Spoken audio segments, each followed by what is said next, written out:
And, it's something that that I feel like that it's okay for me to kind of always go back and know that I can refocus. I can, get my guys ready, get myself ready, but, you hate to continue to put yourself in these positions, but at the end of the day, it's still just basketball, man. And, and that's what gets me comfortable and more comfortable about it because it's just a game. And I prepare myself. I'm going to go out and do my job and, live with the results. Tom, standing on the left again. Tom Withers, AP. Brian, I know you want to get guys involved and you need to get guys involved offensively. Is that harder to do, though, at this point in the series when you're down 2-0 and you probably need to be more aggressive? I don't really know. I've never really understood that question as far as in my game. I play my game, and I don't change it no matter what the series is. I don't change it what the course of the day is. I don't change it what the score is. I just play my game.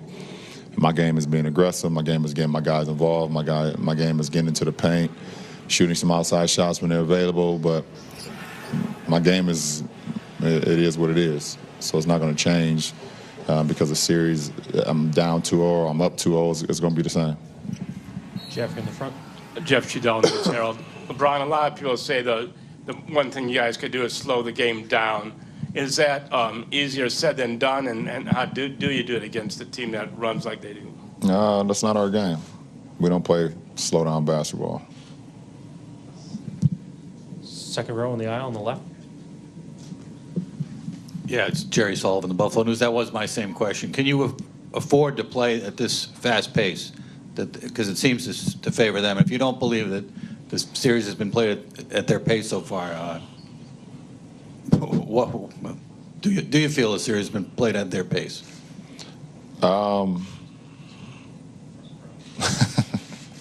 We play at our pace, and we play our game. We got to this point playing our way. We've won a lot of games playing the way we play, so, we're not going to change. Dave here in the front. David Grenovan, ESPN. LeBron, you said that it's just a game and it's basketball, right? Can the rest of the guys playing in their home arena, can you kind of forget about the pageantry and the stage and just fall into playing a basketball game? Is it easier to do at home, I guess what I'm asking? For myself, I can only speak for myself, Dave. I don't know.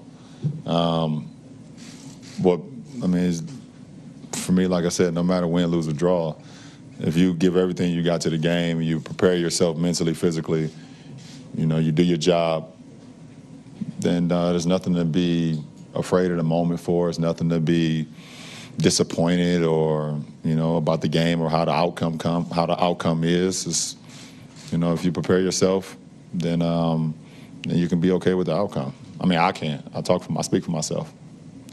In the center. LeBron, Spencer Davies, Basketball Insiders. It seems like the Warriors in the third quarter, the differential's been pretty big, and the runs that they go on after you guys cut it to so close, they can just go up in the snap of a finger. What's the best way you can just kind of not allow that to happen, I guess? Take great shots and not turn the ball over, and we had an opportunity. Last game, cut it to 4, and then, they made a couple plays here. I think if I remember, I think it was 86-82. They come out. I did a stupid strip foul on Livingston. He has 2 free throws. We come down and turn the ball over, and then they hit a 3, and it went from a 4-point game to a 10-point game that fast. So just can't make bad plays against a team that's that great. And then a quick follow-up. You also said that you want to get Kyrie Irving going early, kind of like how you guys did with Kevin for those first 2 games. What's the best way you can do that for him?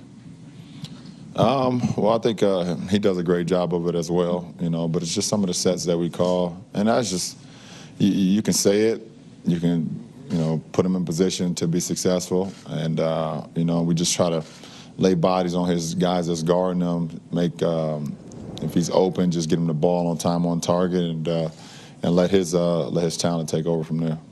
Last 2, Ron in front center.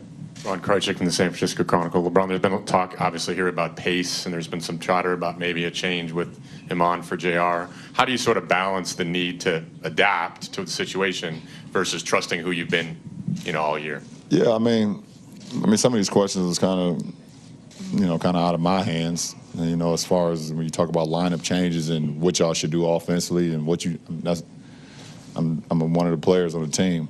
I'm a big piece of the team. I know that, but I'm not in control who should be inserted into the lineup, who shouldn't be. I think, we've all trusted each other. We've all been in a position where, we trust each other on the floor, and who's ever on the floor has to do their job, and we trust that they will do their job. So, we look forward, like I said, to, whatever, our coaching staff, has, planned for us tomorrow night. Last question here in the front. It's Sherry from Tencent, China. And if there's one aspect that you can change for Game 3, well, Tyronn Lue said this will be defensively. What's your opinion?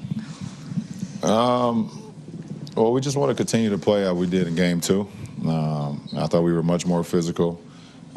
We had bodies on bodies, and we have to do that against those guys because if you let them run free, then they're even that more dangerous. So, like I said, if we do a good job of not turning the ball over and forcing turnovers like we did in Game 3, that'll put us in a lot better position as well. And just continue to get, contesting their shots. They do make a lot of contested shots, and some of those we can live with, but some of the ones that we can't live with, if we don't have a hand in or we're giving them open looks, things of that nature, we messing up on communication throughout some of our defensive sets. So, excuse me, but if we can, we had a great game plan, and if we can follow that the close 48 minutes, then we give ourselves a good chance to win. Thank you, LeBron.